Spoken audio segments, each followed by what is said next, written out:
Esperamos un poquito más que se sumen.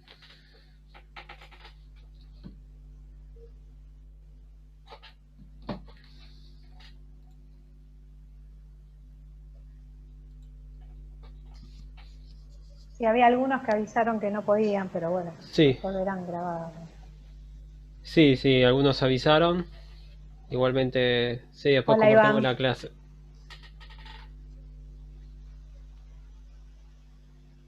Ahí está el profe Ale, pero no se lo ve. No sé.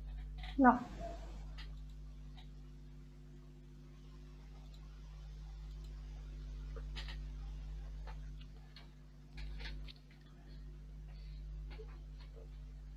de a poco van entrando. ¿Qué tal, Daniel? Buenas tardes.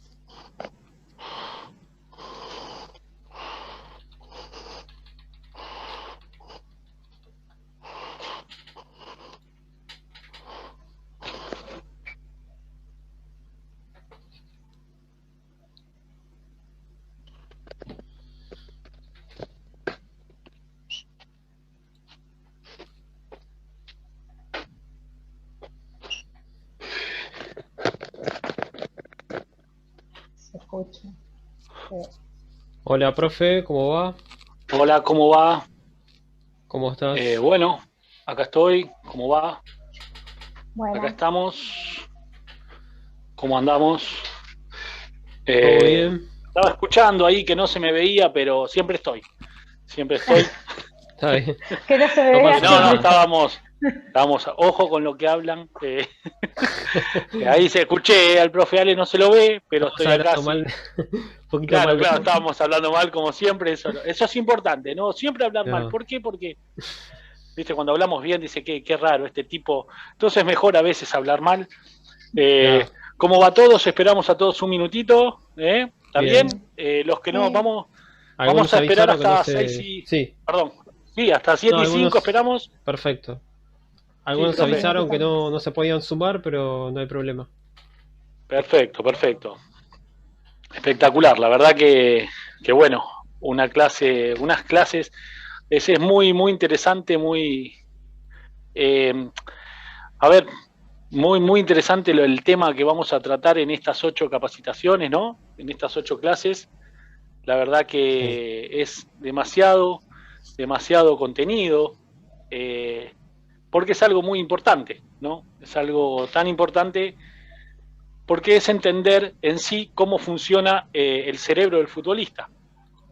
Entonces, ahí es a lo que apuntamos, ¿no? A cómo funciona el cerebro del futbolista.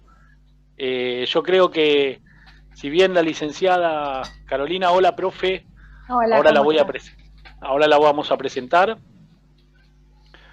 La profe, bueno, vamos a presentarla. Tenemos a la licenciada Carolina Olmedo, que va a ser la profesora, ¿sí?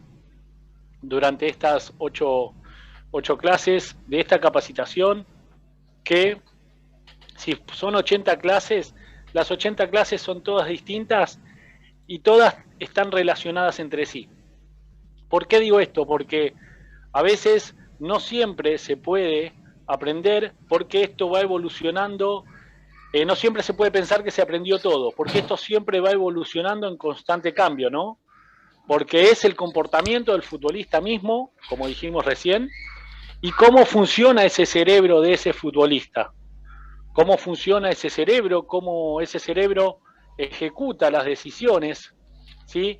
Y nosotros tenemos una especialista en neurociencia y una especialista en psicomotricidad, además de psicología y de muchas cuestiones más, que es la licenciada Carolina Olmedo, que está acá con nosotros, que va a ser la encargada. Yo, mientras tanto, voy a hacer una pequeña introducción. ¿Está bien, profe? Antes de dejarle la clase. Sí. ¿Eh? Bienvenidos a todos. Gracias por estar ahí. Un gusto. No, por favor, gracias a usted. La verdad que para nosotros en CEF es algo especial tenerlo, porque bueno, además de ser una persona con un conocimiento bastante importante y con una capacidad intelectual bastante amplia, la profe precisamente además es amiga acá, trabaja con nosotros codo a codo y la verdad que ya que se haya sumado hace un tiempo a esta parte para nosotros es súper emocionante y bueno, no tengo por qué mentir, se lo hacemos saber siempre, estamos súper agradecidos de La verdad que sí. su conocimiento que nos da junto con el profe Bruno y bueno, la verdad que para Bueno, nosotros gracias. es algo que no nos salen las Sí. palabras justamente, Es una gran porque labor más que nada, la que realiza, sí, sí. por supuesto, sí, totalmente, una labor muy importante y además, como decimos siempre con el profe, ¿no? Estamos agradecidos de que se haya sumado y, y estas cosas de su humildad, de la humildad que tiene la profesora, ¿no? A pesar de tener tanto conocimiento y a su vez ponerlo en práctica con nosotros y darnos toda su docencia, para nosotros es muy importante. Antes que nada, gracias y bueno, vamos Gracias a no a hacerle ustedes. perder más tiempo a los participantes y a las participantes. ¿Por qué vamos a empezar? Justamente porque esperamos 5 minutitos y tenemos que respetar a los que están, ¿sí? Les vamos a dar la bienvenida a todos y todas, justamente porque por respetar precisamente a quienes son los que sí hicieron el esfuerzo y pudieron llegar a tiempo. Los que no pueden llegar a tiempo, no importa, ¿por qué? Porque las clases quedan grabadas y se les da el material igual. Como hablábamos hace un ratito, ¿qué es la neurociencia y el fútbol? Es cómo funciona el cerebro del futbolista. Si nosotros no solo vamos a entender cómo funciona el cerebro del futbolista, sino que también estas clases van a estar precisamente desde la historia de la neurociencia hasta ejercicios de 8 clases, pero con una información bastante amplia. Vamos a empezar hablando precisamente de qué tienen en común, ¿sí? José Mourinho y Ricardo Capana. José Mourinho lo conocemos todos, ¿sí? Que tienen en común el legendario entrenador portugués y un preparador físico proveniente de acá, de Merlo, de por acá atrás, de por acá nomás, acá de Buenos Aires. Aparentemente, como decimos siempre, estos personajes podrían aparecer incluso opuestos en cuanto durante años, en cuanto a conocimiento, en cuanto a fama, prestigio o lo que fuese, pero lo que tienen en común los dos, ¿sí? Es que son estudiosos y muy minuciosos, pero muy minuciosos, y me consta, más que nada de Ricardo, sobre la neurociencia, ¿sí? Estos estudios han llevado a estos dos profesionales a concebir el entrenamiento de una manera totalmente nueva e innovadora, que se diferencia completamente de la metodología tradicional, de la que ya venimos aprendiendo nosotros y la que venimos, ¿por qué no?, practicando, ¿sí? La metodología convencional, históricamente, la que hablábamos, la metodología analítica, la global, la mixta, el método Koeber, cualquier metodología. La neurociencia, si uno lo estudia minuciosamente, es una metodología totalmente distinta a la que se viene trabajando, ¿sí? Y se diferencia completamente porque está dominada por la teoría filosófica del dualismo cartesiano, precisamente, del año 1600, para que nos demos una idea. Por eso quiero invitar a todas las personas, a todos los participantes de CEF, a todas las participantes también, profes y todas las personas que estamos hoy acá, a que tengamos un poquito de introducción, ¿sí? Porque, a ver, el objetivo de nosotros es involucrar a la neurociencia, aplicarla al fútbol, no negar como las creencias que vienen trabajando, que esto no, porque esto sí, porque esto no. No, nosotros creemos que el entrenador tiene que estar en todas las condiciones y abierto a todas las situaciones que se le pueden ir presentando. Y la realidad es que la neurociencia ya viene, ¿sí?, de unos años a esta parte, ganándole terreno a muchas de las otras cuestiones que, no sé si ganando el terreno, pero si bien sumándose a todas las metodologías anteriores de entrenamiento que tenían que ver con lo básico, ¿sí? Con pensar que solamente el futbolista, por ejemplo, tenía que rematar a la hora de rematar, o pasar el balón a la hora de pasar el balón, y nunca se preguntaban el por qué. ¿Qué hace la neurociencia? Precisamente es estudiar las emociones y las decisiones y entender que el cerebro, junto con las emociones, las decisiones, son componentes absolutamente asociados y a la vez interdependientes. O sea, que los procesos decisionales se basan en opciones afecto-emotivas. Nosotros desde CEF estamos convencidos que para trabajar la neurociencia entendemos que las decisiones del futbolista se basan en afecto, en decisiones y opciones afecto-emotivas. ¿Qué quiero decir con esto? Que muchas veces, si una persona, un futbolista, se lleva mal con un compañero, difícilmente le pase el balón que si se lleva mejor con otro. Desde ese mínimo detalle que les acabo de decir. Entonces, las opciones afecto-emotivas son las que trabaja la neurociencia. La profe Caro lo va a explicar mejor, pero cuando vayamos nosotros minuciosamente mirando cada situación y la analicemos desde el lugar de la neurociencia, vamos a entender también que existe otro complemento más que es muy pero muy interesante.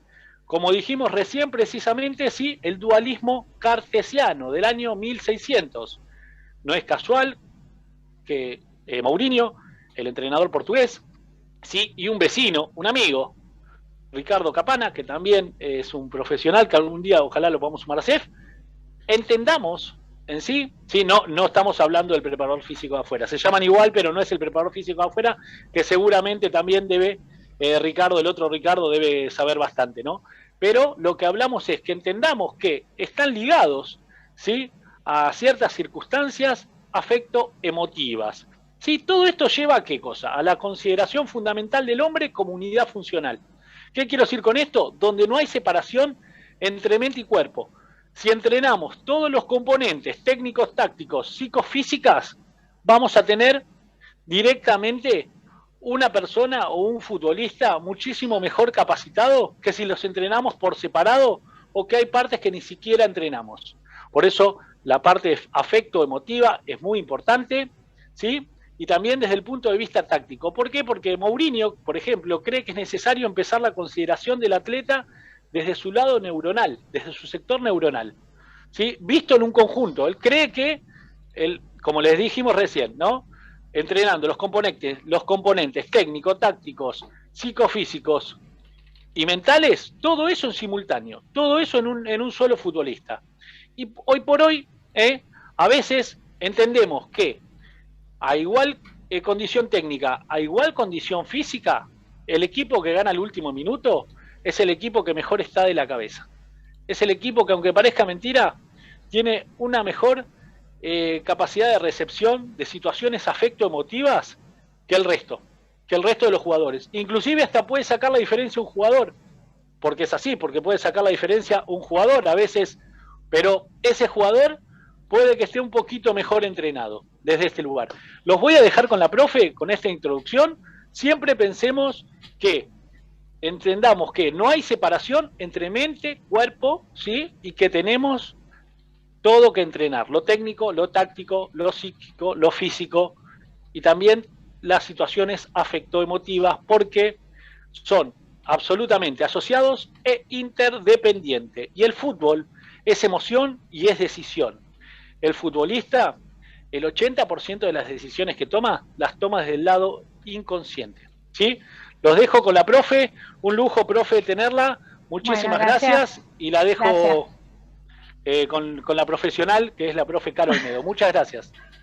Bueno, a ver, este es un camino de 8 clases que, la verdad, todas las preguntas que tengan para hacer son bienvenidas. Yo en eso traté de bajar la información para que se pueda entender, porque a veces suele ser, vamos a empezar hoy con todo lo que tenga que ver con la historia del cerebro, de cómo fue evolucionando la manera de ver ese cerebro, ¿sí? Pero todo tiene la relación. Cada clase es importante porque vamos a llegar a lo que dijo Ale antes, por qué es tan importante para el fútbol y cómo se relaciona con el fútbol, ¿sí? Vamos a empezar, Bruno, con las filminas, así. Bien, sí. Empezamos. Perfecto.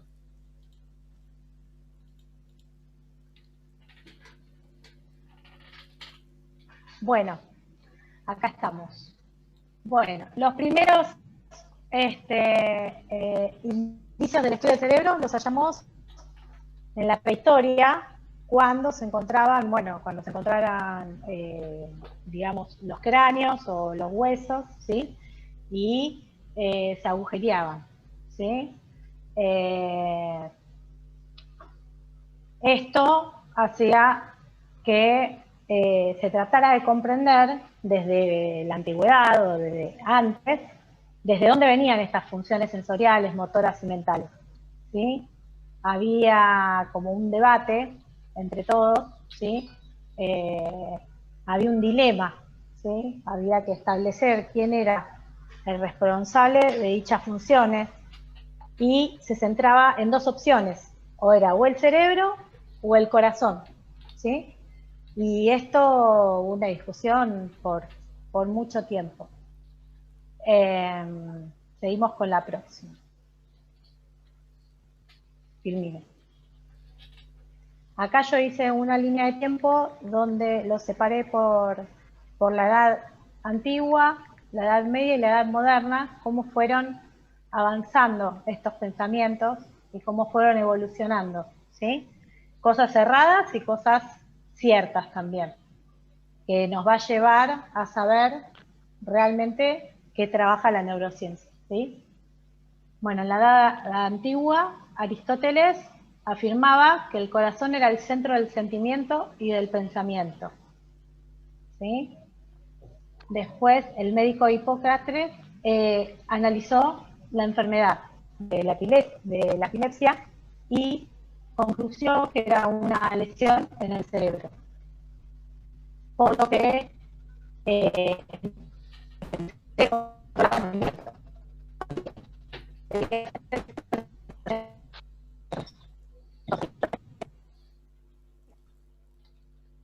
Se cortó el audio. Se cortó el audio, no hay problema. Ahí como lo vemos, continúo, profe. Se cortó el audio, ahí cuando vuelve.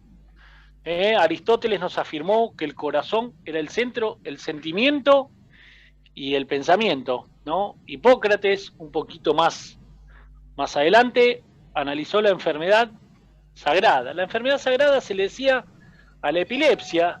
Recordemos que eran tiempos donde las convulsiones no se entendían y lamentablemente la epilepsia se la llevaba justamente a lugares donde pensaban que era la enfermedad del demonio, donde personas que tenían la epilepsia lamentablemente no se conocía, ¿no? Hoy los estudios que tenemos hoy para detectar la epilepsia, lamentablemente se le decía que era una enfermedad sagrada y bueno, y concluyó que era una lesión en el cerebro, por lo que si el cerebro controlaba el movimiento, también debía ser el centro de sensaciones y pensamientos. Es verdad que si un deportista, ¿sí?, llega a tener epilepsia, lo que se realiza lamentablemente es que afecta en sus decisiones.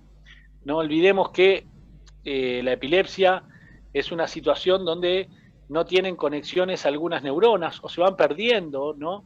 Y la situación de lo que habíamos hablado, afecto-emotivas, son bastante, pero bastante frecuentes. ¿Por qué? Porque la emoción a la persona que lamentablemente padece la epilepsia tiene una situación donde le gana la emoción y puede llegar a convulsivar en un partido o en una situación crítica a la hora de tomar una decisión, ¿sí? Después tenemos, ahí se me ve, ahí se me llega a ver. Sí, ¿Se me escucha? Perfecto. ¿La profe se perdió? ¿La profe Caro? Se salió, se ve que sí, tiene un problema de conexión. De conexión no hay problema y volvemos a entrar. Ahora seguro. Sí, no hay problema. Sí. Yo toco acá, pincho un poquito la pantalla, pero mientras tanto... René Descartes, ¿qué dijo? Postuló ya en la Edad Media una nueva teoría, que era que el sistema nervioso funciona como una máquina, es decir, mediante principios mecánicos. Esa teoría era bastante errónea porque lo que decía Descartes precisamente era que el cuerpo funcionaba como una máquina. Es hoy, el tiempo de hoy, que podemos llegar a escuchar personas que dicen el cuerpo es una máquina perfecta. No es tan así, no es tan así, ¿sí? Por eso nosotros pusimos abajo una teoría errónea, justamente, precisamente debido a que, bueno, no claramente no funciona como una máquina perfecta, ya que tiene sus altibajos, sus deficiencias, y a la hora de lo que sí funciona a veces es esa parte resiliente que tenemos. No es una máquina perfecta. ¿Por qué? Porque el cerebro no es perfecto, ¿sí? Perfecto, hasta ahí vamos con lo que René Descartes decía. Y después, bueno, Luigi Galvani, también en la Edad Media, un médico científico bastante interesante, comprobó que Descartes estaba equivocado, ya que mediante la estimulación de un nervio observó que un músculo se contraía y contribuyó con el término reflejo. ¿Qué quiero decir con esto? Que hoy por hoy el arquero, por ejemplo, si carece de reflejos, ese músculo que le da la orden a ese nervio tiene que estar activo, ¿sí?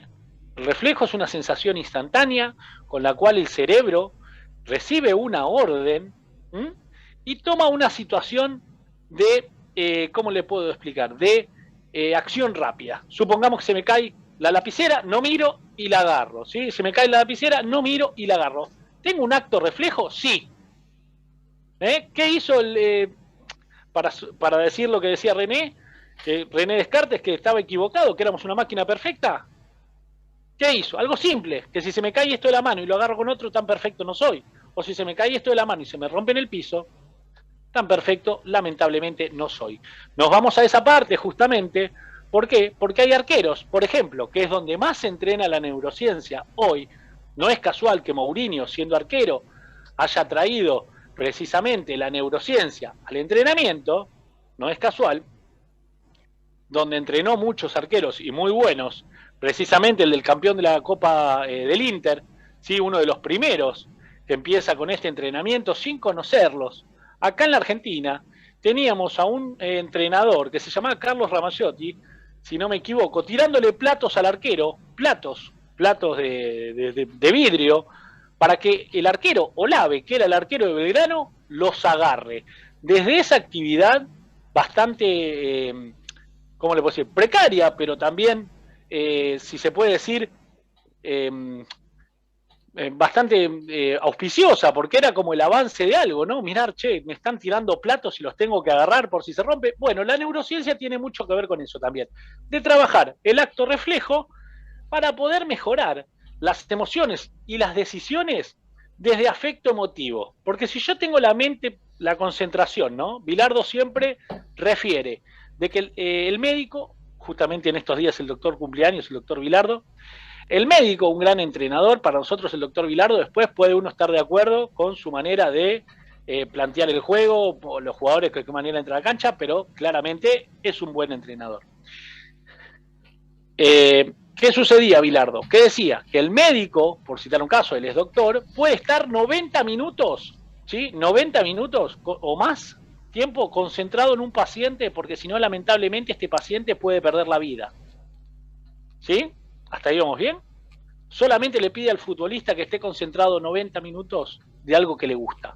Entonces, de la manera más divertida, se puede llevar adelante situaciones, por ejemplo, muy didácticas, que después pueden ser, a la hora de mejorar la parte cognitiva, de mejorar la memoria, que salgan ya de manera natural, ¿sí? Como quien dice, si bien no son naturales, porque nosotros las implementamos, pero podemos trabajar tranquilamente con esas condiciones, con esas situaciones que a veces no nos gustan o que a los jugadores no les gusta, pero llevarlo de manera, como quien dice, divertida a la práctica, ¿sí? La neurociencia también trata un poquito de eso, de ser divertida. Ahí se sumó Después tenemos profe. al médico, se sumó la profe, bueno, Ahí termino ahí con el médico Galeano y ya la dejo.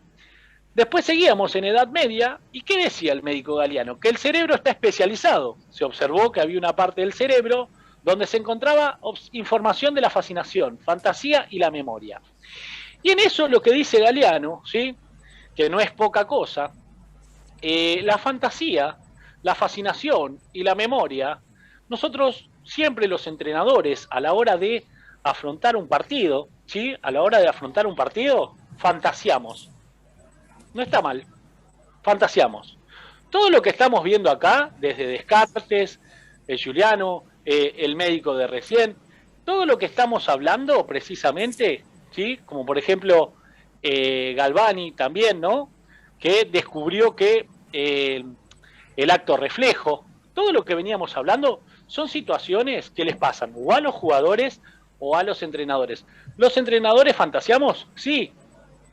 Dentro de esa fantasía, dentro de ese pensamiento de fascinación por tratar de conseguir el objetivo, que siempre es el triunfo, y aunque parezca mentira, siempre es la gloria, y está bien que suceda eso, sí, lo que no está bien es a cualquier precio, claramente.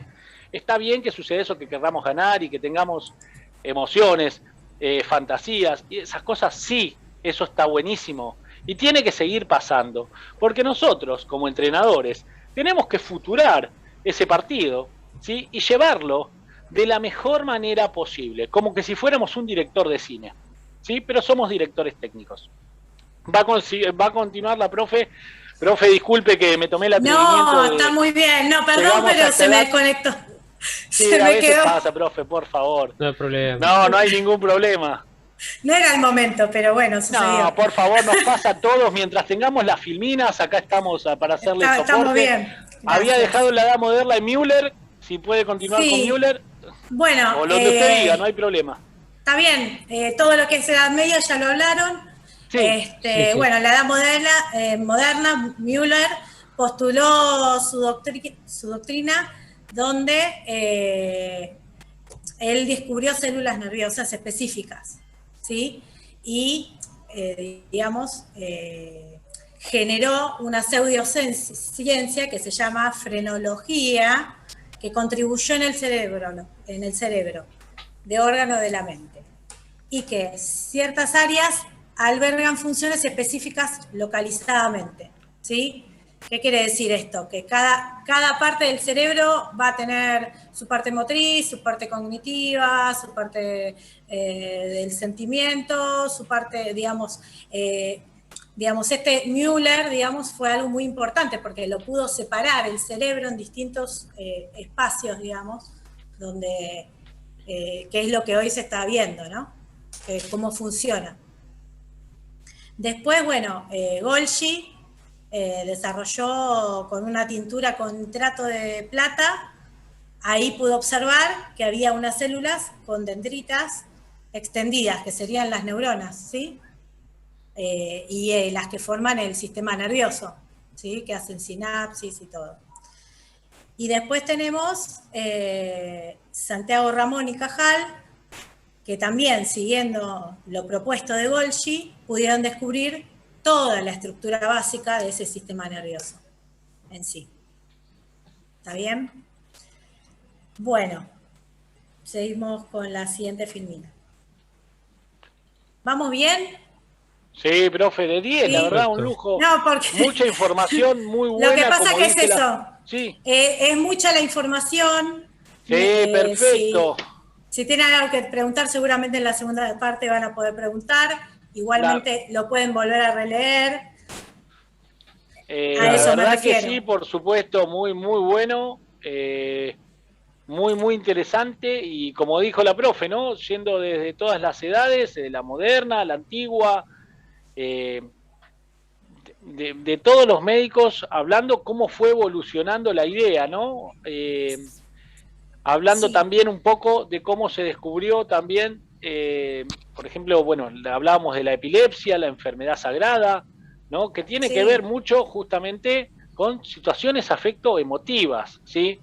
Si bien no nos vamos a quedar en la epilepsia, pero algo ya se olía, se preveía, como quien dice, de que los tiempos iban a ir cambiando y entre ellos fueron avanzando.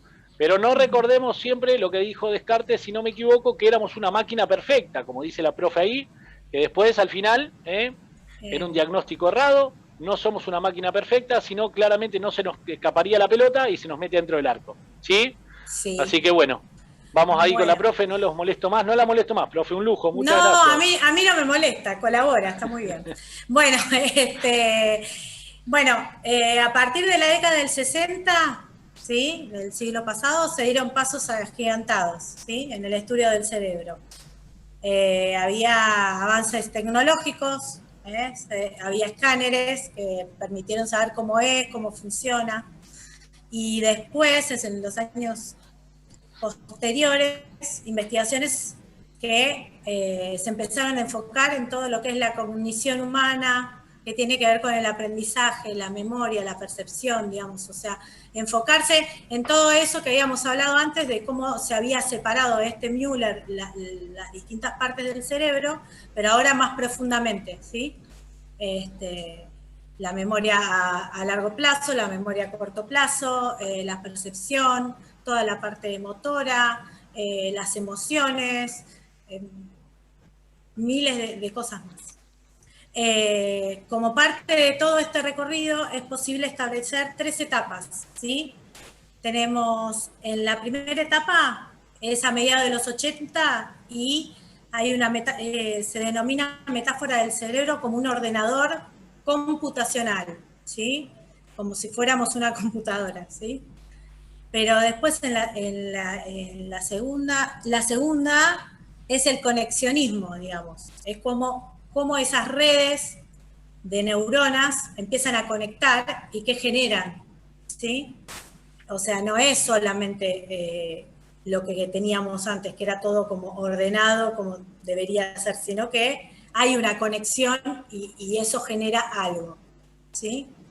Y después tenemos en los 90 la década del cerebro, que se caracterizó por la mezcla de muchas ramas del conocimiento, cada una un interés en particular respecto a las alteraciones neurológicas, digamos. Empiezan las enfermedades neurológicas digamos, antes no existían, ahora se empiezan a ver, como el Alzheimer, pues el Parkinson, todo desde digamos, las enfermedades que pueden ocurrir, digamos. Seguimos con la próxima, creo que es la última, que ahora sí podemos definir qué es la neurociencia, y como había dicho Ale, en realidad yo puse 2 conceptos. En realidad la neurociencia es la integración de un montón de ciencias dentro de ese cerebro, digamos. A ver, es todo inter, multe y transdisciplinario, ¿sí? La estructura y la organización funcional del sistema nervioso, particularmente del cerebro.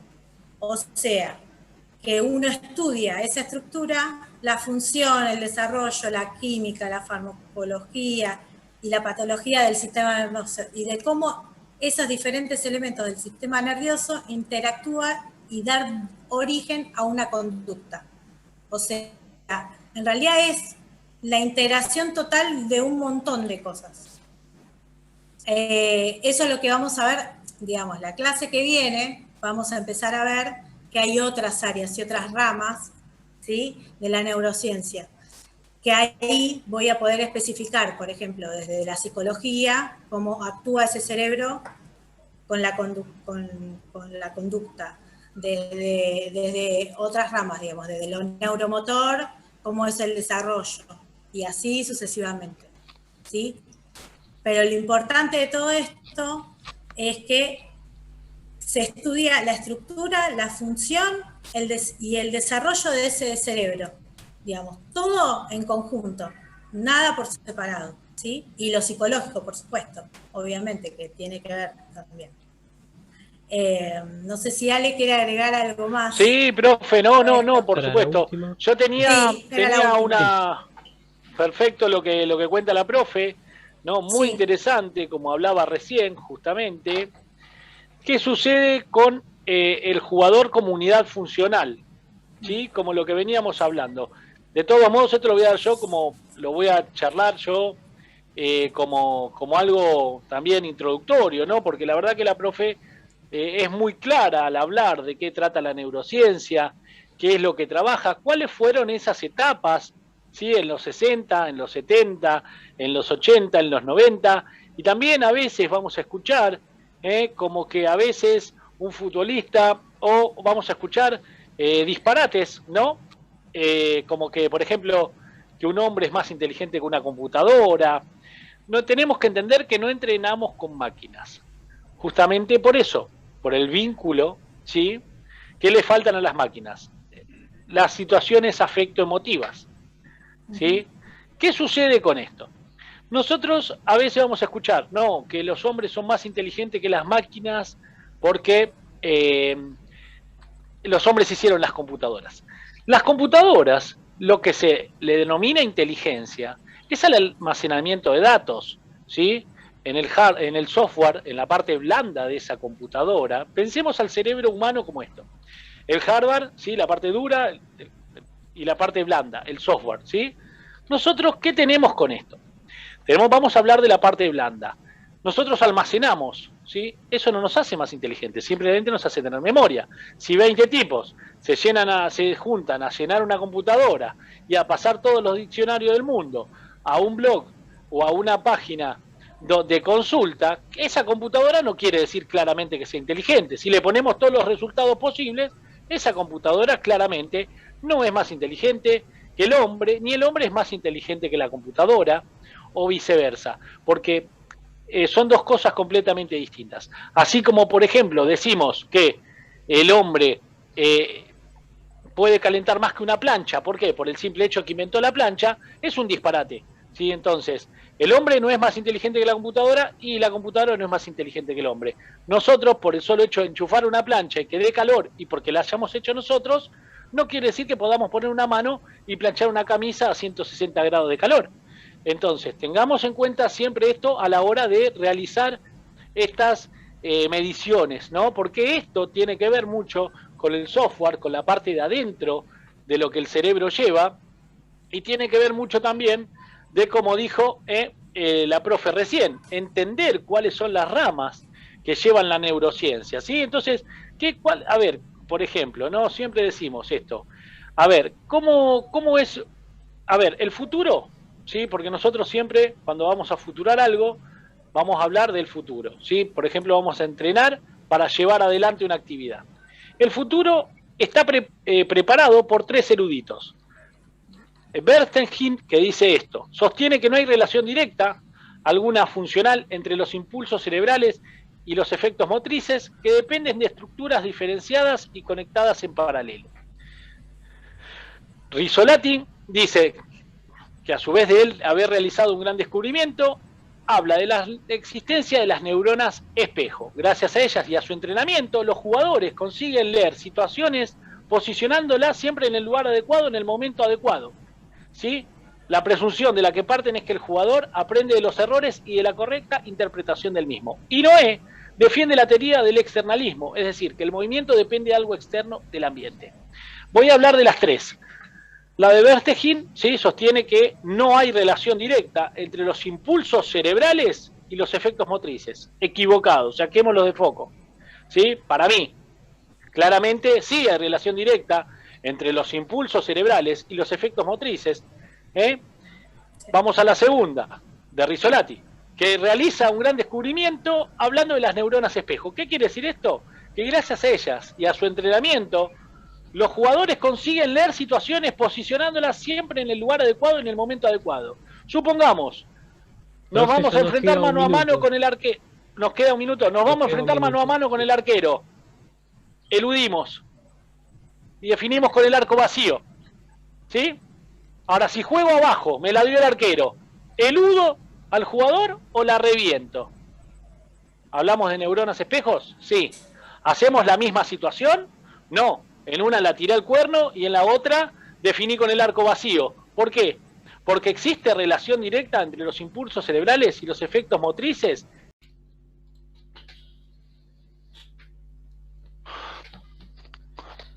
¿Cómo va, profe? Ahí vamos. Vamos de nuevo. Ahí vamos, va de 10. Hay un lujo. Genial. Espectacular. ¿Se me escucha bien? Sí. Sí. Espectacular. Esperamos 30 segunditos. Perfecto. La verdad que muy interesante la parte, ¿no? Para todos, como decía la profe, no solo de la historia en la neurociencia, sino también entender bien, ¿sí? Cuáles son las ramas, de qué función cumplen, de dónde provienen esas ramas y de qué pensamiento histórico viene.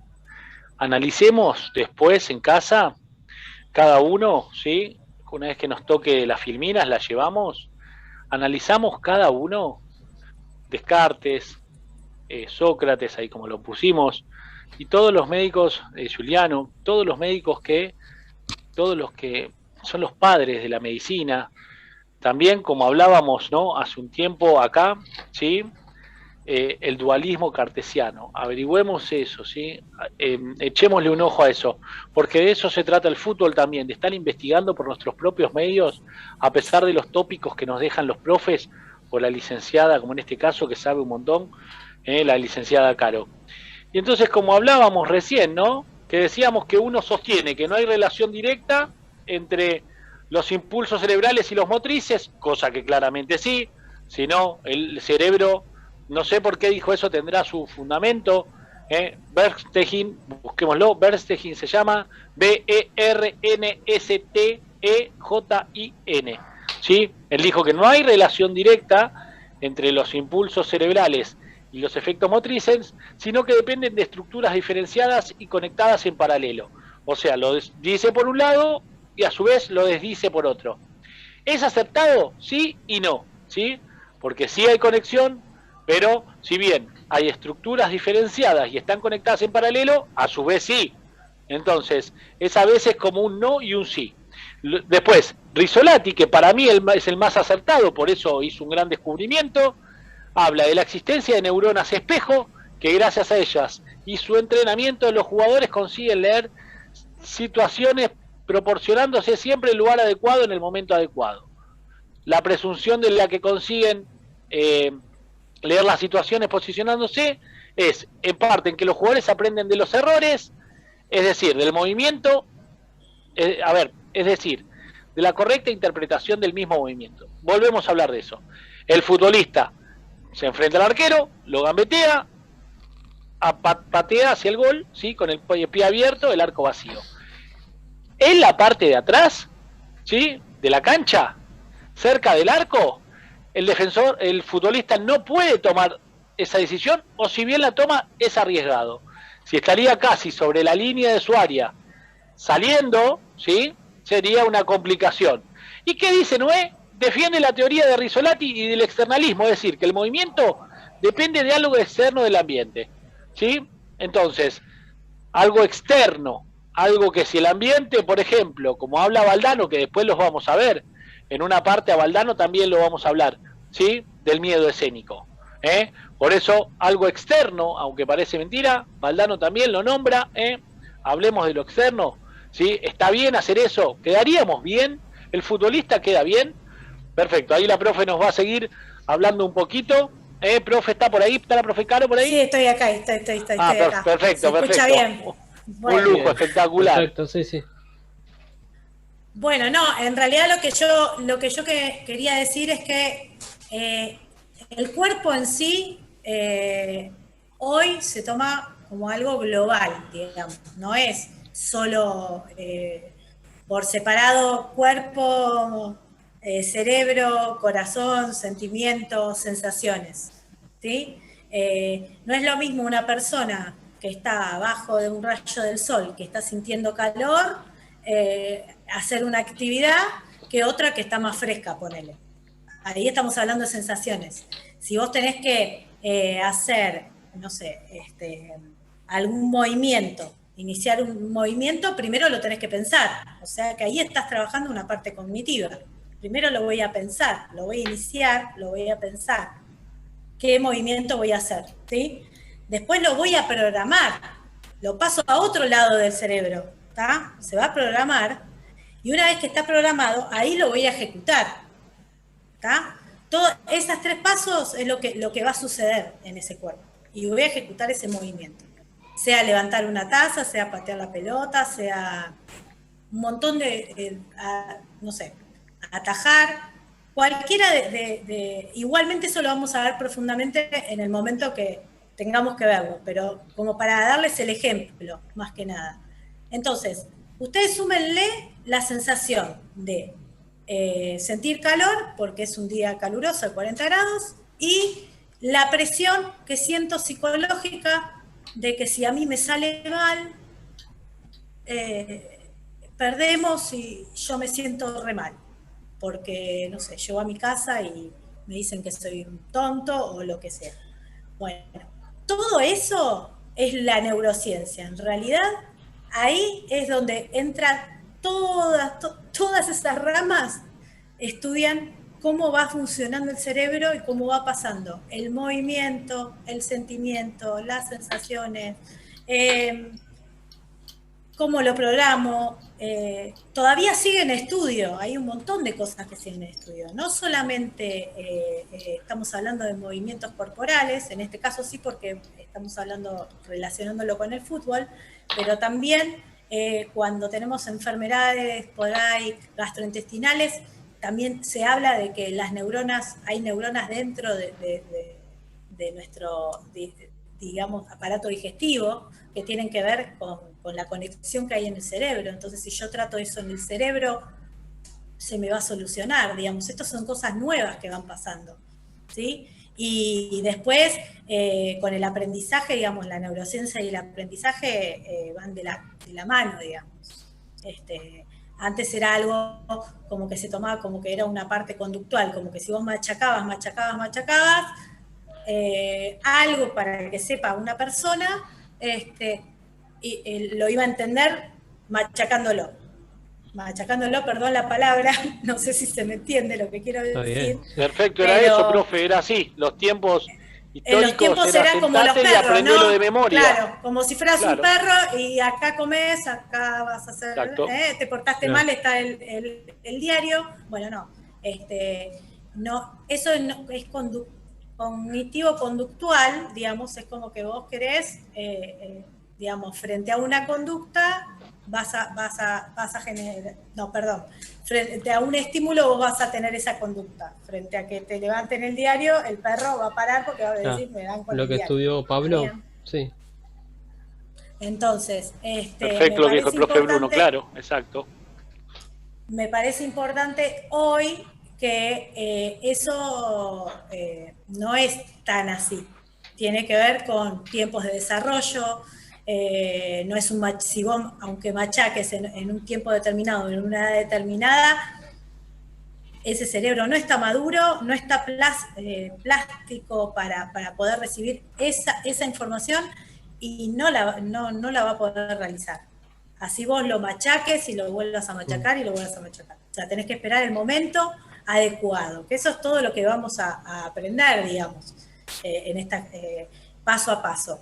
Tal vez hoy es una clase de que uno tiene que saber desde dónde viene toda esta evolución y cómo se viene pensando y cómo se viene viendo el cerebro y cómo se pensaba antes, que solamente o se separaba en corazón y cerebro. Bueno, todo esto tiene que ver para poder entrar e ingresar a saber cada rama de la neurociencia en la próxima clase, ¿sí? Porque ahí vamos a ver específicamente en lo psicológico, en lo conductual, cómo fue también evolucionando cada cosa, ¿sí? Y cada mirada.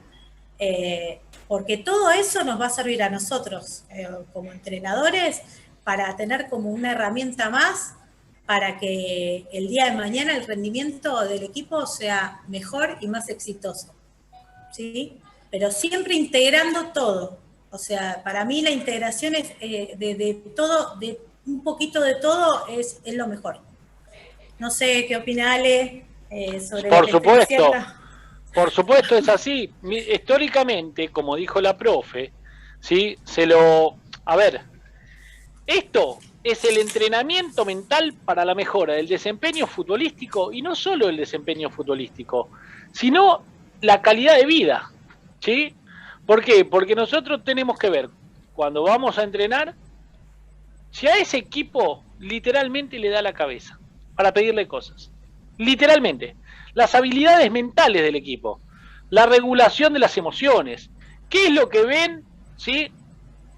Y qué es lo que no ven. Por eso, a veces, es importante tener este tipo de capacitaciones, porque como dijo la profe, ¿no?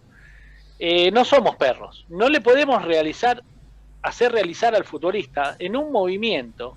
Si nosotros decimos, bueno, mira, cuando te sale el arquero de este lado, pateale así. ¿Por qué? Porque sí, porque es el único lugar que queda y tenés que patearle por ahí de esta manera. Le estamos enseñando un movimiento, no le estamos enseñando a decidir ni el por qué, ni el para qué, ni el cómo. ¿sí? El liderazgo emocional, como dice ahí el profe ahí José Luis Cimentón, que tiene mucho conocimiento de esto también, ¿no?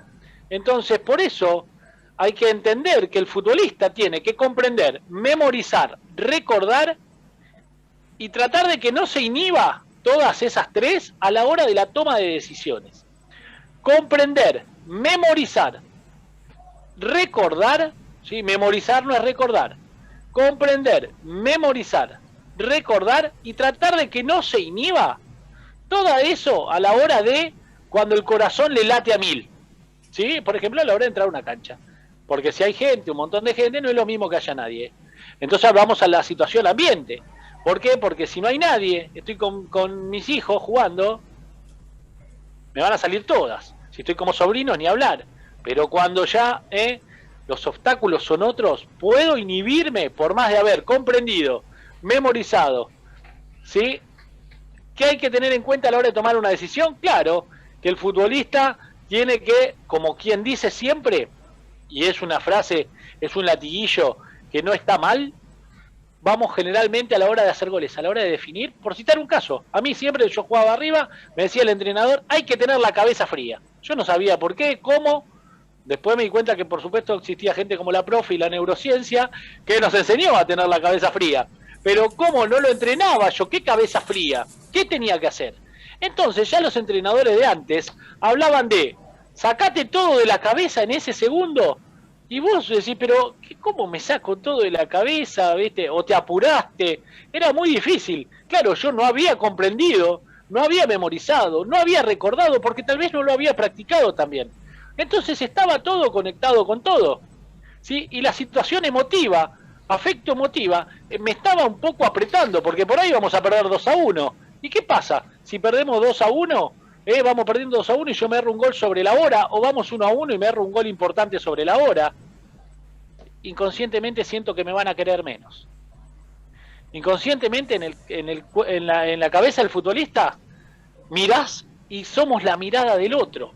A ver qué me está pensando el otro si yo pierdo esta situación.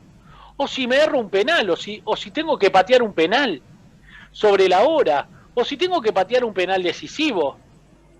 Por eso, estas capacitaciones, estos entrenamientos, como los que dice la profe, ¿no?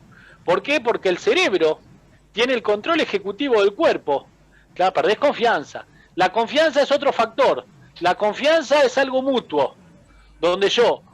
La confianza es algo que yo, por ejemplo, dentro de la cancha lo hablamos, ¿no? Es un valor. Yo muestro que alguien puede confiar en mí mediante acciones.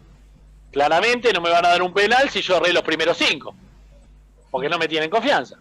O no voy a atajar si no me tienen confianza. No pierdo algo que no tengo. Muy bien igual, pero la confianza le dejamos la. Acá vamos a que el cerebro, ¿sí? El cerebro, después lo va a explicar bien la profe, tiene el control ejecutivo, ¿sí? Tiene un montón, ¿sí? Pero un montón de... El cerebro puede ser parte cortex, neocortex, después lo va a explicar bien la profe, no me quiero adelantar, pero tiene un montón de cuestiones, adentro vamos a hablar de palabra componentes, cuestiones no, componentes, que lo hacen único, a la hora de tomar decisiones. Recordamos siempre que el 80 y un poquito más para mí también, de toma de decisiones de los futbolistas a la hora de tomar decisiones es del modo inconsciente. Esto sí lo voy a explicar. Está el consciente, que son todas las actividades que hacemos de manera consciente. ¿Metemos los dedos en el enchufe? No, porque me da corriente. ¿Toco la plancha? No, porque me quemo, está caliente. ¿Soy consciente de eso? Sí. Bien. Está el preconsciente, ¿sí? Y está el inconsciente, lo que siempre trabaja. Yo me voy a dormir, el inconsciente sigue despierto. El preconsciente más o menos, conscientemente estoy dormido, ¿sí? A la hora de tomar una decisión en fútbol, el día que el futbolista pueda ir a tomar una decisión del consciente, va a estar un poquito más acertado, ¿sí? Por eso a 1000, con las pulsaciones a 1000, lo afectivo, ¿sí? Tiene que ver un montón. Entonces, por eso tomo la decisión del inconsciente, porque estoy a 1000, porque tengo un peligro, se me viene un peligro encima, se me viene el rival, se me viene el arquero, se me puede ir la pelota afuera, tengo que tomar una decisión antes que venga la pelota. Todo eso adentro de la cabeza. Vamos a continuar con la profe, que la clase es muy interesante. Gracias, profe. Bueno, no, lo que a mí me queda por decir en realidad es que, a ver, uno va a entrenar de esta manera para que uno no entre en angustia o entre en frustración o entre en esto que estaba pasando por ahí en un equipo o en el jugador, en el sentimiento, porque ahí entra lo neuropsicológico también, digamos. Me parece que la parte psicológica y la parte del sentimiento que está interactuando dentro de ese cerebro tiene mucho que ver con las maneras que vamos a entrenarnos, ¿sí? Si nosotros nos entrenamos desde el cerebro hacia el cuerpo ordenadamente y se hace el pasaje, como había dicho antes, con una iniciación, de pensamiento ordenado, después lo voy programando ese movimiento y después lo ejecuto, todo eso que vaya a suceder, así sea, no sé, así explote una bomba en el medio del estadio, el día de mañana yo psicológicamente voy a estar bien, porque mi equipo va a estar entrenado para eso. En realidad la neurociencia hace que vos hagas correctamente, que tengas un alto rendimiento, que ese equipo esté bien emocionalmente para no sé, para estar como, digamos, enfrentando cualquier tipo de situación sin tener ningún tipo de problema emocional. ¿Sí? A eso me refiero, digamos, es como que funciona bien el cerebro, como que va paso a paso como tiene que ser, en el momento correcto, con el desarrollo correcto, con el movimiento adecuado, todo desde el cerebro. Entonces el cerebro está ordenado y cuando eso está organizado, todo lo emocional también se organiza y todo lo sensorial también se organiza. Entonces es como ideal para que todo sea, o sea, lo ideal es que el equipo entero pueda llegar a ese tipo de aprendizaje. Por eso la capacitación para poder dar esa herramienta, para poder entrenar de esta manera y que sea individual y grupalmente, con esa conciencia. Claro. Exacto. Perfecto, profesor. Teníamos unas preguntas acá. A ver. No sé si Cándido Moringo quería preguntar algo. Él decía que el fútbol es 40% físico y 60% cerebral. Eso es lo que cuestionaba. Lo técnico, Cándido, o No. se refiere a lo físico, psíquico-físico. A ver, Cándido. Perdón que me meta, profe, en esa pregunta, ¿no? Si no hay técnica, no podemos ser directores técnicos. Cándido, anda por ahí. Cándido Moringo. Hola, Cándido. Podés preguntar si querés. Hola, Cándido, ¿cómo te va? Es interesante tu observación. Los porcentajes están buenos. ¿En qué te basás en eso? ¿Cómo lo fundamentaste? No, yo digo, ¿qué tal? ¿Cómo están? Saludos de Paraguay. ¿Qué tal? ¿Cómo va? Saludos. Saludos. No, yo estoy diciendo que el futbolista 40% tiene que estar bien entrenado, sí, y 60%, como estamos hablando de lo emocional, lo psíquico, tiene que manejar. Claro. Porque todo físico, yo digo que hoy en día ya no camina. El futbolista tiene que ser inteligente y audaz, rápido en las decisiones. Claro, muy bien, muy interesante la observación de Cándido. Ahí la dejo a la profe. Yo creo que es importante, bueno, yo siempre me voy a basar en la parte de niños, porque es ahí donde en realidad se tiene que trabajar, porque hoy en día hay que integrar todo desde el desarrollo, digamos, o sea, desde los movimientos adecuados en la edad adecuada de ese niño, y por ende ese cerebro y toda la parte psicológica va a ir todo de la mano. Es como, no sé cómo decir, no lo pondría como porcentaje. Si uno lo trabaja desde chico hasta los 10 años, ponele, Eso después va a ser automático. Todos esos movimientos van a ser automatizados, van a ser las memorias a largo plazo y a corto plazo, las ejecuciones van a ser las correctas, y lo emocional también va a poder recibirse mejor. No digo que va a ser Superman y no va a tener sentimientos, lo que digo es que uno puede resolver mejor todo lo que le está pasando, desde lo psicológico hasta que te lacta con el corazón porque hay mucha gente, desde que tu estima esté un poco, o sea, como que tenés la seguridad de que ese cuerpo va a funcionar como tiene que funcionar. No sé si se entiende lo que estoy diciendo. Por supuesto, sí, sí. Si no se entiende, me vuelven a preguntar. No, espectacular. Por eso justamente la idea de, como dice usted, profe, ¿no? De trabajar esas habilidades mentales, ¿no? Que mirar que no haya mucha gente, no ponerse nervioso, trabajar desde pequeño, ¿sí? Es una idea, porque viene a colación de lo que dice la profe, que es muy interesante.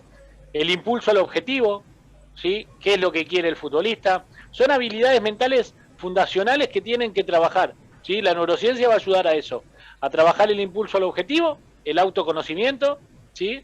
Es muy importante saber quién soy. Para saber quién soy tengo que llevar un proceso adecuado, ¿sí? Un proceso adecuado dentro de ese crecimiento, ese desarrollo. Después, el pensamiento productivo, porque si tengo impulso al objetivo, sé dónde voy, tengo mi autoconocimiento, pero no tengo pensamiento productivo, o sea, no pienso en equipo, voy a estar en problemas. Voy a tener que dedicarme al tenis. ¿Por qué? Porque no tengo pensamiento productivo en equipo. El pensamiento productivo, porque también, como dice la profe, ¿sí? No somos seres automatizados que no pensamos, no sentimos, no nada. Pensamos productivamente. Ella recién acaba de aclarar muchísimo hincapié en el pensamiento productivo. Inconscientemente hablaba del equipo, ¿sí? De tomar una decisión, a la hora de tomar una decisión en conjunto, ¿qué es el pensamiento productivo? Pensar productivamente, en un beneficio en conjunto. Y después, bueno, la confianza, como había hablado recién ahí el compañero Feliciotti, la confianza en uno mismo, ¿sí? No la confianza que me tienen, sino la confianza en mí. Parte desde mí, estas habilidades mentales fundacionales, como el impulso al objetivo, saber qué quiero, el autoconocimiento, saber quién soy, ¿sí? Qué voy a hacer, cómo lo voy a hacer, y el pensamiento productivo y la confianza en uno mismo. Eso es muy importante para trabajarlo desde adentro, es un trabajo interno de uno, ¿sí?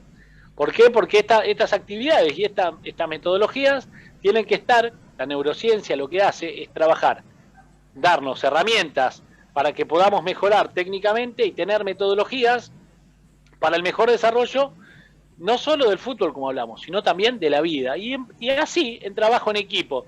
Y así a su vez es todo un círculo donde nosotros también nos sentimos satisfechos. ¿Por qué? Porque va respondiendo. Y habla mucho también de la formación, ¿sí? Porque está la inteligencia cuantitativa, está la inteligencia que tenemos a la hora de ir al colegio, está la inteligencia financiera, pero hay una que tenemos que tener muy, pero muy en cuenta. Todos nosotros, inclusive para también en la vida, manejar la inteligencia emocional, ¿sí? Se han perdido partidos, se han ganado partidos, porque justamente grandes jugadores no manejan el temperamento.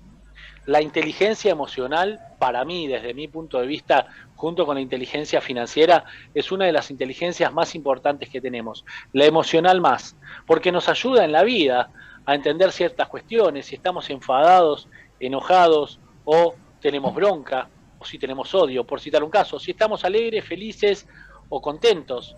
Nos ayuda en la vida un montón de cosas. Entonces, lo que dice la profe es muy importante, ¿sí? ¿Por qué? Porque la neurociencia a su vez nos va a dar autoconocimiento. Y ese autoconocimiento nos va a ayudar a pensar en productivo. Ese pensamiento productivo, ese pensamiento donde nosotros como entrenadores vamos a impulsar al objetivo, a los futbolistas, mediante estos ejercicios que vamos a ir aprendiendo junto con la profe, junto con el equipo CEF, de cómo llevarlos adelante. ¿Qué quiero decir con esto? No, que es una herramienta más, no quiero decir que esto sea lo único, no, esto es un complemento para trabajar las emociones, un complemento para trabajar un poco y conocernos y conocerse. A su vez nos vamos a ir conociendo nosotros, vamos a ir conociendo al jugador. Hoy por hoy, a veces hay problemas que tienen los entrenadores. Dicen un entrenador, uy, vino este jugador es muy difícil, va a haber un choque de personalidades. Seguramente, si ese entrenador y ese jugador tienen inteligencia emocional, van a poder medianamente llegar a un acuerdo mutuo, ¿sí? De manera inconsciente, consciente o implícita o explícita, ¿sí? De manera que sale al aire o se sientan los dos o inconscientemente, pongámosle. ¿Para qué? Para ir al objetivo, porque ya se autoconocen, se impulsan al objetivo, porque ya se autoconocen, piensan en productivo, ¿sí? Piensan en productivo, la figura del equipo con el técnico. Se alían para el mismo objetivo y se tienen confianza. Saben que cada uno no va a salir de su lugar. Entonces, de esas son las herramientas que tenemos que tener los entrenadores. Pero primero, justamente, tenemos que, como hizo la profe hoy, contarnos que desde dónde viene la neurociencia, desde dónde se viene estudiando el cerebro. Desde el año 1600 o más atrás también. Antes. Como dijo, los primeros cráneos. Claro, ¿por qué? Porque desde Darwin, desde la teoría de Darwin, si nos vamos bien atrás. Entonces el pensamiento mágico, ¿no? De alguien que nos impulsa. Bueno, todo eso, ¿sí? Todas esas situaciones las tenemos en cuenta. ¿Por qué? Porque somos un cúmulo también de cosas, somos un desarrollo, ¿sí? Hoy se descubrió, la profe lo va a manejar después, que el cerebro tiene un cerebro adentro donde se llama cerebro reptiliano. ¿Está bien, profe, lo que digo? Donde vamos atrás casi 3.000 años o más, o millones de años. ¿Qué hace el cerebro reptiliano? Es el cerebro que nos da la indicación para tener hambre, es el cerebro que nos da la indicación si tenemos calor, si tenemos sed, si tenemos ganas de, no sé, enojarnos con alguno, y cualquier cosa. Eso todo lo neandertalista, lo que tenemos del hombre neandertal, lo tenemos adentro. Entonces, a veces hay patadas, hay situaciones de juego, o hay situaciones de partido, donde vemos el otro día, había un futbolista que levantó la pierna, no sé si lo vieron hace 2 días, y le pegó una patada ninja a un futbolista, que lo sacó de la cancha, bueno, fue expulsado. No me acuerdo qué partido era en este momento, pero una patada, un planchazo en la cara. Neandertal por donde lo mire. Una patada de atrás, comportamiento neandertal, comportamiento de hombre de las cavernas, empujones en las escaramuzas, comportamiento cavernario, claramente, ¿no? De territorio, mirá que yo... Emocional, a manejar la inteligencia emocional. Si esos planteles trabajan la inteligencia emocional, impulsados por el objetivo, con su autoconocimiento, pensamiento productivo, confianza en uno mismo, el otro plantel es el que se va a comportar mal. Nosotros no. Nosotros no, ¿por qué? Porque nos conocemos, porque manejamos otro nivel, ¿sí? Estamos un nivel más arriba. Y eso es lo que trata. Las herramientas es para estar un nivel más arriba. En igualdad de condiciones físicas, en igualdad de condiciones técnicas, en el último minuto, el que gana es el que tiene ese escalón emocional, mental, socioafectivo, evolutivo, un paso más arriba. ¿Sí? Como siempre decimos, los planteles, cuando salen campeones, lo primero que dice el jugador, cuando le hacen una nota, es: este equipo se formó por un excelente grupo humano. De ese excelente grupo humano proviene también mucho el trabajo de las emociones, ¿sí? Porque si estas emociones no están bien dirigidas, el entrenador también es una persona que dirige emociones. Si estas emociones no están bien dirigidas, no están bien llevadas, no están bien controladas, podemos tener ciertos problemas a la hora de tomar decisiones. Porque pongamos que mañana, ¿no? Le estoy tomando mucho tiempo, profe, avíseme. No, quedó una pregunta de José Luis, me parece. Ah, sí. Bueno. José Luis, termino con esto. Mañana, por ejemplo, si no conocemos las emociones de cada uno, damos un equipo, damos el equipo y no incluimos a una persona. Entonces, ¿qué sucede? No incluimos un futbolista. Desde el lugar que se nos ocurra. Decimos, no, mira, hoy no tendremos en cuenta. Y este futbolista se enoja y hace un desastre. ¿Qué está sucediendo? Nosotros, ¿cómo lo catalogamos? No, mejor la próxima vez lo ponemos, que este se enoja mucho, es muy calentón, no sé, no. Tiene que manejar sus emociones, ¿sí? Esa parte afectiva a la cual él representa, está sacando su comportamiento más neandertal. Por eso, la neurociencia, para entrenar, para trabajar esa parte. No es todo echarle la culpa al psicólogo. El psicólogo va a contener también a ese futbolista, pero también la neurociencia lo va a hacer trabajar. ¿Por qué? Porque él tiene que estar de acuerdo que el objetivo, el impulso al objetivo, él está dentro de ese impulso al objetivo. Él está dentro de ese autoconocimiento, se tiene que autoconocer, no tiene que reaccionar así. Él está dentro de ese pensamiento productivo del que hablamos.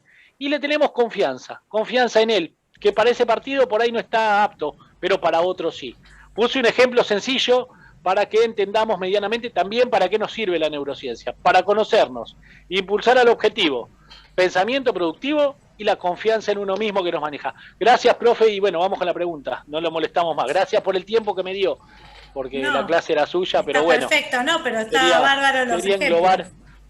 Quería englobar un poquito, la verdad que la clase de hoy, sinceramente, profe, aprendimos mucho y nos vamos con una historia adentro, Nos va haciendo ruido eso y ya esperamos enseguida la segunda. ¿Vamos con la pregunta de José Luis? Sí, José Luis. Te escuchamos, José. Te escuchamos. Hola, ¿qué tal? Buenas tardes. Hola, José Luis, ¿cómo te va? No me acuerdo, ¿qué hace Ale? No recuerdo la pregunta que hice, porque escribí un par de cosas. Sí. Solamente quería transferir algo. Sí. La emoción se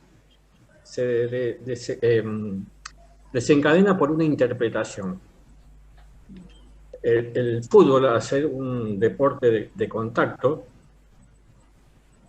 se despiertan hechos, situaciones, todo esto en cuestión de segundos, ¿no? Claro. Y al despertarse ese hecho o situación, se despierta una interpretación. De acuerdo a esa interpretación se dispara una emoción, que puede ser paz, puede ser alegría, puede ser un abrazo, decir, ya está, ya pasó, pero se puede despertar en ira. Entonces, eso pasa de acuerdo al deportista, a la capacidad de respuesta que tenga el deportista ante esa situación. Ahí estaríamos hablando de responsabilidad. De acuerdo a esa responsabilidad o irresponsabilidad que tenga el deportista, se despierta una acción. Elige. Y de acuerdo a esa, claro, y de acuerdo a esa acción, una decisión, claro, se dispara el compromiso que él tenga. Todo en cuestión de segundos, ¿no? Por eso que si te conectás con el compromiso, podés elegir la acción más próspera en función de esa situación y del equipo, de tu cuerpo técnico, de los dirigentes, de los hinchas. Obviamente, claro, eso se trabaja con situaciones ficticias en un entrenamiento, porque es lo que pasa en el entrenamiento va a pasar en una cancha cuando juguemos el domingo. Entonces se entrena. Pero esas situaciones ficticias que vos decís, tal vez vos no te des cuenta, pero que estés trabajando desde la neurociencia, porque estás poniendo un montón de cosas desde lo cerebral, digamos, y desde lo psicológico, desde lo emocional, que puede suceder y cómo reaccionar frente a esa situación. Todo eso, si vos lo practicás y lo llevás y lo haces, seguramente cuando tomes la decisión va a ser la correcta y no la del mono, digamos. Sí, la neandertal, claro, la decisión por eso es posible, por eso es tan importante la neurociencia, porque como está integrado todo, claro, entonces todo, el resultado va a ser bueno. Claro, como decía, no sé si ustedes se acuerdan, como decía Pancho Ibáñez en La Aventura del Hombre, un programa que había hace muchos años, donde decía que todo tiene que ver con todo. Sí, por eso, claro, que en lugar de engancharte con la emoción, tenés que conectarte con el compromiso, tenés que preguntarte ¿para qué? El para qué te hace responsable. Perdón, es mi humilde opinión. No, está José, por favor. La apreciación. Estamos muy, muy felices de su apreciación. Sí. De esto se trata las capacitaciones, de ser libres, de pensar. Inclusive nosotros aprendemos de ustedes mucho. Por ejemplo, nosotros hoy nos vamos con todo lo que nos dijo la profe, más la apreciación de José Luis, que claramente, fundamentada y en orden, la vamos tomando bastante seria, ¿no? Por supuesto. De claro, eso se trata, de un intercambio de conocimientos. Y me ha pasado también con respecto a la concentración, que ustedes chicos estaban hablando. Yo trabajo con niños. Y por ejemplo, un chico de entre 10 y 12, 13 años le decía, tenés que estar concentrado. Hasta que un día un chico me preguntó, ¿qué es estar concentrado? ¿Qué es concentración, profe? Claro. Entonces hay que tener capacidad de respuesta y no marche rápido con los chicos. Entonces, estar atento, prestar atención, Franquito, que mejor se llama Franco. Pero en situaciones, por ejemplo, ya con personas mayores, yo considero que la concentración es la capacidad que tiene el ser humano de mantener todos sus estímulos positivos y negativos ante distintas variables que pueden ser a nivel individual, social o ambiental. Llueve, cae piedra, que ha ocurrido en un vele de huracán. Sí. Todo eso destinado a la búsqueda de un objetivo o de una meta. Que en realidad no sé si usted puede estar concentrado 90 minutos. Más de 10 segundos el ser humano no puede estar concentrado, 12 en una sola cosa. Mirá vos. Después puede volver, pero entre 10 y 12, ese estudio es el último que le hicieron a Roger Federer. Mirá vos. En el año 2017. Medianamente, bueno, ¿no? Está bien. Respecto a esto, deportivamente hablando. Claro. Bueno, muchas gracias por favor, gracias a ustedes. Gracias a usted. Bueno, hay 2 minutos, profe. De concentración, de ahí se sacan, después vamos a pasar un ejemplo de test de concentración, me comprometo yo la semana que viene a colación de lo que nos trajo el profe Luis Cimentón, que la verdad que es muy interesante siempre sus aportes. Bueno, espero que les haya gustado la clase de la profe. Sí. Nada, nos estamos viendo la semana que viene. Gracias, profe. Gracias a ustedes por estar ahí escuchando. Cualquier duda, cualquier cosa, estoy dispuesta a contestar. Perfecto. Lean, vuelvan a releerlo si quieren, porque yo voy a volver a retomar, pero vamos a empezar a meternos en cada rama de esa hoy me fui particularmente una clase muy entretenida, la verdad que muy didáctica, distinta y aprendiendo de lo que es la neurociencia, ¿no? Algo distinto que no conocemos y que a su vez nos va enseñando. Gracias a todos y a todas, nos mando un abrazo y nos estamos viendo el día miércoles que viene, ¿verdad? El miércoles gracias, que viene, profe, gracias, profe Bruno, un lujo como siempre, su trabajo descomunal el de ambos. Gracias a ustedes, gracias. Nos vemos. Que tengan buenas noches. Hasta el miércoles. Después respondemos a las preguntas. Chau, chicos. Chau. Gracias.